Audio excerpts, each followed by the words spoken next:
తెలంగాణ కాంగ్రెస్ నేతలకు ఖుషీ ఖబర్ రాబోతుందా? ఎన్నాళ్ళో వేచిన ఉదయం రానే వస్తోందా? డూ ఫెస్టివల్ అంటూ ఢిల్లీ నాయకత్వం గ్రీన్ సిగ్నల్ ఇచ్చేసిందా? చాతక పక్షులకు తొలకరి జల్లు పడ్డట్టుగా బీడు వారిన నేల మీద వరద పారినట్టుగా ఆశావహుల పంట పండబోతోందా? ఇంతకీ ఏ పదవులు భర్తీ విషయంలో పార్టీ పెద్దలు తలూపారు? ఎప్పుడు మొదలవుతుంది ప్రక్రియ? తెలంగాణ పీసీసీ అధ్యక్షుడిగా మహేష్ గౌడ్ నియమితులై 5 నెలలైంది. ఇంతవరకు పూర్తి స్థాయి పార్టీ కమిటీలన్న ఊసేలేదు. ఎప్పటికప్పుడు అదిగో ఇదిగో అంటూ వాయిదాలు పడుతున్నాయే తప్ప పార్టీ అధిష్టానం ఈ విషయాన్ని ఫైనల్ చేయలేకపోతోంది. పీసీసీ వైపు నుంచి ఒత్తిడి చేస్తున్నా ఢిల్లీ పెద్దలు మాత్రం తాత్సారం చేస్తూనే ఉన్నారు. పూర్తి స్థాయి కమిటీలు లేకుంటే ఎదురవుతున్న సమస్యల్ని ఎట్టకేలకు గుర్తించిన ఏఐసీసీ పెద్దలు ఒక నిర్ణయానికి వచ్చినట్టు సమాచారం. ఫిబ్రవరి 1-2 తేదీల్లో కీలకమైన పదవుల్ని భర్తీ చేయాలి అనుకుంటున్నట్టు తెలిసిందే. ఈ దిశగా ఏఐసీసీ కార్యదర్శులు కసరత్తు మొదలుపెట్టినట్టు సమాచారం. సీనియర్ల అభిప్రాయాలకు అనుగుణంగానే పార్టీలో కీలకమైన పదవుల భర్తీ ఉంటుందని చెప్పుకుంటున్నారు. అందుకోసమే అభిప్రాయ సేకరణ జరుగుతోందట. ఫిబ్రవరి మొదటి వారంలో పీసీసీ వర్కింగ్ ప్రెసిడెంట్తో పాటు జిల్లాల అధ్యక్షుల నియామక ప్రక్రియను పూర్తి చేయాలని డిసైడ్ అయినట్టు తెలుస్తోంది.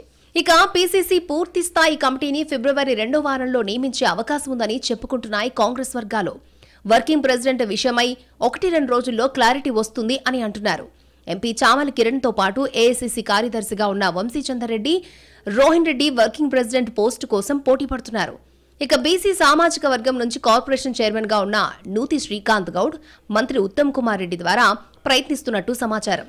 మైనార్టీ కోటాలో నాకు పదవి కావాల్సిందేనంటూ ఫిరోజ్ ఖాన్ పట్టుబడుతున్నారట.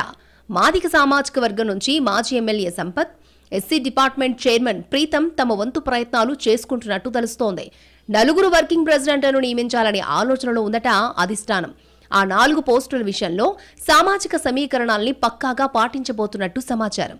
ప్రస్తుతం డీసీసీ అధ్యక్షుల నియామకానికి సంబంధించి సీనియర్ నేతల అభిప్రాయాలతో పాటు జిల్లాల వారీగా సమాచారం తెప్పించుకుంటున్నారట.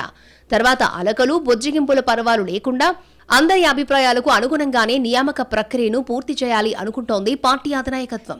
ఒక్క నిర్మలా జగ్గారెడ్డి మినహా మిగిలిన డీసీసీ అధ్యక్షులందరినీ మార్చే ఆలోచనలో అధిష్టానం ఉన్నట్టు సమాచారం. ఇప్పటివరకు కొన్ని జిల్లాల్లో ఎమ్మెల్యేలే డీసీసీ అధ్యక్షులుగా కొనసాగుతున్నారు. వారి స్థానంలో కొత్త వారిని నియమించే అవకాశం ఉంది. పార్టీ క్యాడర్ కొంత అసంతృప్తిగా ఉన్న క్రమంలో పూర్తి స్థాయి పదవుల భర్తీతో న్యాయం చేయాలి అనుకుంటున్నట్టు తెలుస్తోంది. అలాగే ప్రభుత్వంలో ఉన్న పదవులను కూడా వీలైనంత త్వరగా భర్తీ చేస్తే సంతృప్తిగా జనంలోకి వెళ్లే అవకాశం ఉందని భావిస్తున్నారట. అందుకే అటు పీసీసీ అధ్యక్షుడికి ఇటు సీఎంకు గ్రీన్ సిగ్నల్ ఇచ్చేసినట్టు తెలుస్తోంది.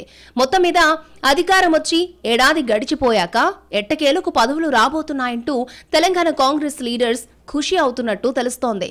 ఇప్పటికైనా సీరియస్ గా పని జరుగుతుందో లేదో చూడాలి మరి.